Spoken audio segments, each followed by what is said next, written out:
ఆంధ్రప్రదేశ్ రాజకీయాల్లో కీలక స్థానం బెజవాడది. అందులోనూ వాణిజ్యం, ఆధ్యాత్మికం నెలవై ఉన్న ప్రాంతం విజయవాడ వెస్ట్ నియోజకవర్గ రాజకీయాలు ఎప్పుడూ వాడి వేడిగానే కనిపిస్తాయి. వ్యాపార కార్యకలాపాలతో ఏపీ బిజినెస్ క్యాపిటల్గా పేరు తెచ్చుకుంది ఈ నియోజకవర్గం. అంతేకాదు, కనకదుర్గమ్మ అమ్మవారి ఆలయం ఉన్నది కూడా ఈ సెగ్మెంట్లోనే. నాటి కమ్యూనిస్టుల నుంచి నేటి పాలకుల వరకు ఎందరో హేమీ నేతలు ఈ ప్రాంతం నుంచి ప్రాతినిధ్యం వహించారు. 2009లో ఇదే సెగ్మెంట్ నుంచి వెల్లంపల్లి శ్రీనివాస్ నాటి ప్రజారాజ్యం పార్టీ నుంచి గెలిచారు. ఈ నియోజకవర్గంలో 1983లో తప్ప తెలుగుదేశం పార్టీ ఎప్పుడూ గెలవలేదు. ఈసారి ఎలాగైనా గెలిచి తీరాలని టీడీపీ పట్టుదలతో కనిపిస్తోంది.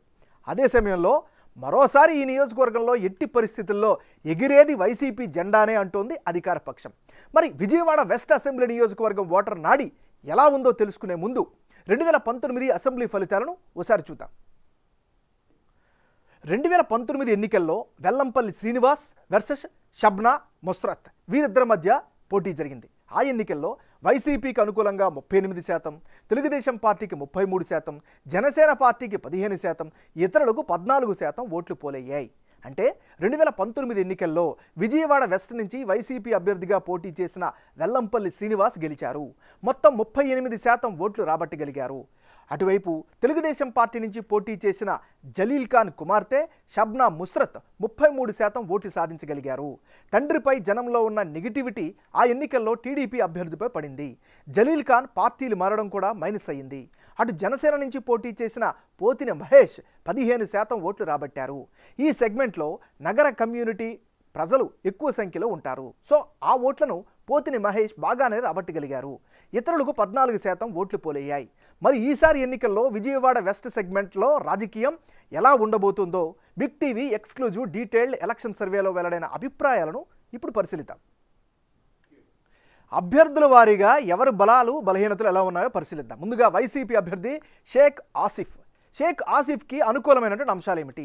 ముస్లిం సామాజిక వర్గంలో ఈ నియోజకవర్గ పరంగా అతనికి మంచి పేరైతే కనిపిస్తోంది.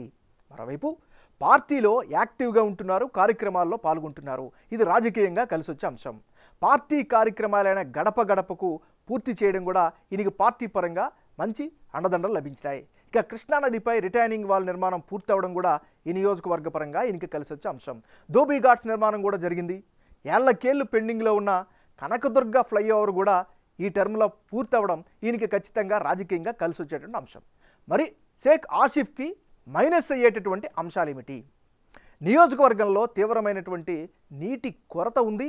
ఇది సామాన్యులకి చాలా ఇబ్బందిగా తలెత్తుంది. మరోవైపు వాలంటీర్ వ్యవస్థ ఈ సెగ్మెంట్లో సరిగా పని చేయలేదు అనేటటువంటి అపవాదు కూడా కనిపిస్తోంది. మరోవైపు సిటీ పెరుగుతున్న డ్రైనేజీ వ్యవస్థ సరిగా లేకపోవడం వల్ల సామాన్యులు చాలా ఇబ్బంది పడుతున్నారు. ఇది కూడా ఈయనకి మైనస్ అయ్యే అవకాశం ఉంది. మరోవైపు వీధుల్లో ఉండేటటువంటి అంతర్గత రోడ్లు చాలా వరకు బాగా దెబ్బతిన్నాయి. ఇది కూడా ఈయనకి ఎన్నికల్లో మైనస్ అయ్యే అవకాశం ఉంది. ఇది ఈయనకి సంబంధించినటువంటి ప్లస్లు మైనస్లు. ఈ నియోజకవర్గానికి సంబంధించినటువంటి జనసేన పార్టీ నాయకుడు పోతిన మహేష్కు అనుకూలమైనటువంటి అంశాలు ఏమిటి? విజయవాడ వెస్ట్ సెగ్మెంట్లో కీలక కార్యక్రమాలు చేస్తున్నారు. పార్టీ కార్యకర్తలతో మమేకమవుతున్నారు. జనంలో మంచి పేరు తెచ్చుకున్నారు మహేష్. మరోవైపు కాపు, నగర సామాజిక వర్గాలకు సంబంధించినటువంటి మద్దతు కూడా దండిగా ఈయనకి కనిపిస్తున్నాయి. ఇవన్నీ కూడా పోతిని మహేష్కి అనుకూలమైనటువంటి ఫ్యాక్టర్స్. మరి పోతిని మహేష్కు మైనస్ అయ్యేటటువంటి పాయింట్స్ ఏమిటి?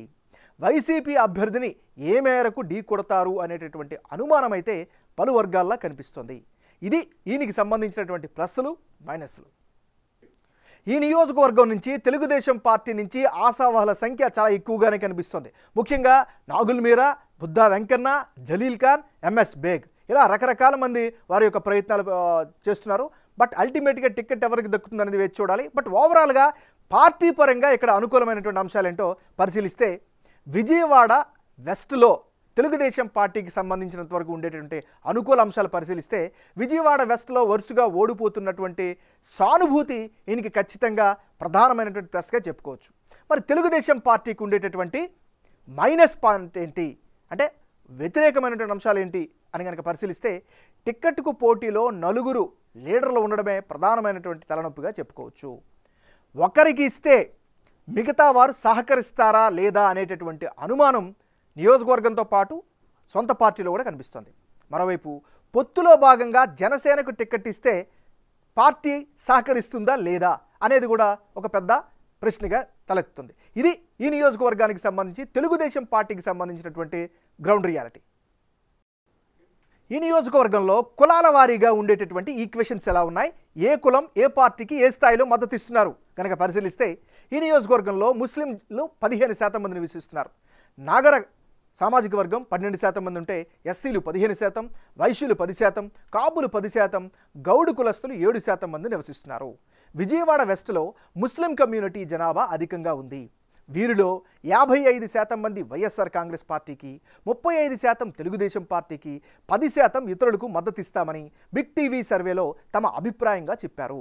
అటు నాగర కమ్యూనిటీలో 35% మంది జగన్ పార్టీకి, 60% మంది తెలుగుదేశం జనసేన ఉమ్మడి అభ్యర్థికి, 5% మంది ఇతరులకు సపోర్ట్ ఇస్తామని తెలియజేస్తున్నారు. అటు ఎస్సీ సామాజిక వర్గంలో 55% మంది అధికార వైఎస్ఆర్ కాంగ్రెస్ పార్టీకి, 40% తెలుగుదేశం పార్టీకి, 5% ఇతరులకు మద్దతుగా ఉంటామని చెబుతున్నారు. ఇక వైశ్య కమ్యూనిటీలో 50% వైసీపీకి, 45% తెలుగుదేశం పార్టీకి, 5% ఇతరులకు సపోర్టుగా నిలుస్తున్నారు.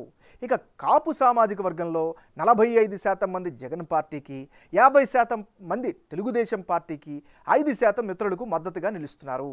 గౌడ వర్గంలో వైసీపీ, టీడీపీకి చెరో 50% మద్దతుగా ఇస్తామని సర్వేలో భాగంగా తమ అభిప్రాయాలను తెలియజేశారు. ఇక రానున్న ఎన్నికల్లో విజయవాడ వెస్ట్ నియోజకవర్గంలో ఎవరెవరు బరిలో ఉంటే ఫలితాలు ఏ విధంగా వచ్చే అవకాశం ఉందో ఇప్పుడు పరిశీలిద్దాం. వైసీపీ నుంచి షేక్ ఆసిఫ్ వర్సెస్ తెలుగుదేశం పార్టీ నుంచి ఆశావాహులు ఎక్కువగా ఉన్నారు కాబట్టి ఎవరో ఒకరు అంటే తెలుగుదేశం పార్టీగా మనం ఇక్కడ పరిగణలోకి తీసుకున్నాం. అలాంటి పక్షంలో వైసీపీకి ఏకంగా 45% ఓట్ షేర్ వచ్చే అవకాశం కనిపిస్తుంది. తెలుగుదేశం పార్టీకి 39% ఓట్లు దక్కే ఛాన్సెస్ ఉన్నాయి యాజ్ ఆఫ్ టుడే.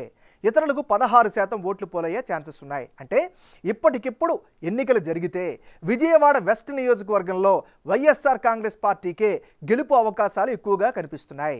వైసీపీ నుంచి బరిలో షేక్ ఆసిఫ్ నిలబడితే ఆయనకు అనుకూలంగా 45% ఓట్లు వచ్చే ఛాన్సెస్ ఎక్కువగా ఉన్నాయని బిగ్ టీవీ సర్వేలో తేలింది. అదే సమయంలో తెలుగుదేశం పార్టీ నుంచి 4 పేర్లు పరిశీలనలో ఉన్నాయి. అందులో బుద్దా వెంకన్న, నాగుల్ మీరా, జలీల్ ఖాన్, ఎంఎస్ బేగ్ ఉన్నారు. ఈ 4గురిలో ఎవరు పోటీకి దిగినా కేవలం 39% ఓట్లు మాత్రమే సాధించే అవకాశాలున్నాయని సర్వేలో తేలింది. ఒక్కరికే టికెట్ వస్తుంది, మిగతా వారు సహకరిస్తారా లేదా అన్నది ప్రధానమైనటువంటి సందేహం. ఇతరులకు 16% ఓట్లు సాధించే అవకాశాలు కనిపిస్తున్నాయి. ఇక వైసీపీ నుంచి ఇదే నియోజకవర్గం నుంచి షేక్ ఆసిఫ్ వర్సెస్ ఉమ్మడి అభ్యర్థిగా జనసేన పార్టీకి సంబంధించినటువంటి పోతిని మహేష్ గనక బరిలోకి దిగితే ఆ పక్షంలో కొద్దిగా టగ్ ఆఫ్ వార్ ఫైట్ అయితే కనిపిస్తోంది. వైసీపీకి 43%, జనసేన పార్టీ అంటే ఉమ్మడి అభ్యర్థిగా 42%, ఇతరులకు 15% ఓట్లు దక్కే అవకాశాలు కనిపిస్తున్నాయి. అంటే విజయవాడ వెస్టులో టీడీపీ జనసేన ఉమ్మడి అభ్యర్థిగా జనసేన నేత పోతిని మహేష్ గనక బరిలోకి దిగితే వైసీపీ అభ్యర్థికి టఫ్ ఫైట్ ఇచ్చే ఛాన్సెస్ ఉన్నాయని బిగ్ టీవీ సర్వేలో తేలింది. ఇక్కడ వైసీపీ 43% ఓట్లు రాబడితే జనసేన అభ్యర్థి 42% ఓట్లు సాధించే అవకాశాలున్నాయి. అంటే ఫైటింగ్ నెక్ టు నెక్ ఉండే ఛాన్స్ ఉంది. ఇతరులకు 15% ఓట్లు సాధిస్తారని సర్వేలలో తెలుస్తోంది. పోతిని మహేష్ ఈ సెగ్మెంట్లో స్ట్రాంగ్గా ఉన్నారు. ఎన్నికల నాటికి పరిణామాలు ఎలాగైనా మారే ఛాన్సెస్ అయితే కనిపిస్తున్నాయి.